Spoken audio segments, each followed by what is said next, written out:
أعوذ بالله من الشيطان الرجيم. بسم الله الرحمن الرحيم. عم يتساءلون عن النبأ العظيم الذي هم فيه مختلفون. كلا سيعلمون ثم كلا سيعلمون.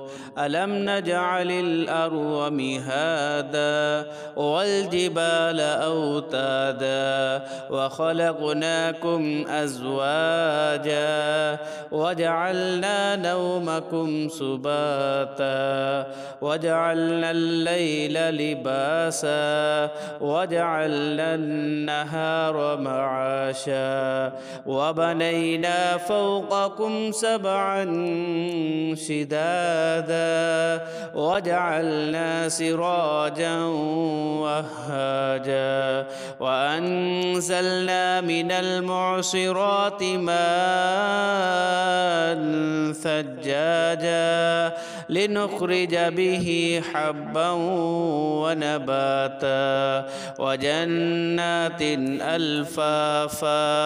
إن يوم الفصل كان ميقاتا يوم ينفخ في الصور فتأتون أفواجا وفتحت السماء فكانت أبوابا وسيرت الجبال فكانت سرابا.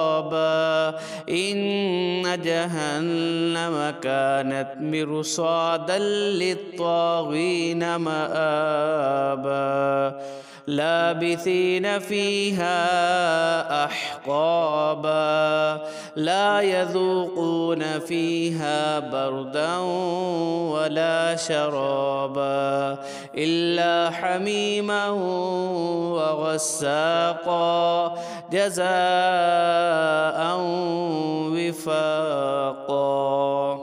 إنهم كانوا لا يرجون حسابا وكذبوا بآياتنا كذابا وكل شيء أحصيناه كتابا فذوقوا فلن نزيدكم إلا عذابا.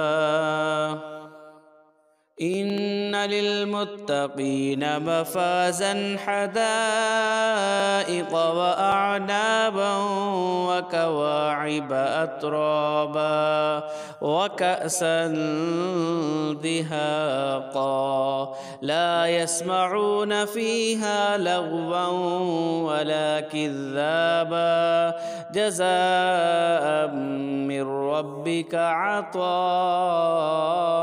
حسابا.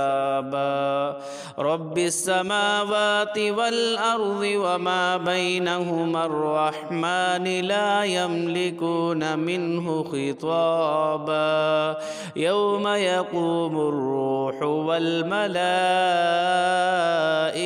صفا لا يتكلمون إلا من أذن له الرحمن وقال صوابا. ذلك اليوم الحق فمن شاء اتخذ إلى ربه مآبا.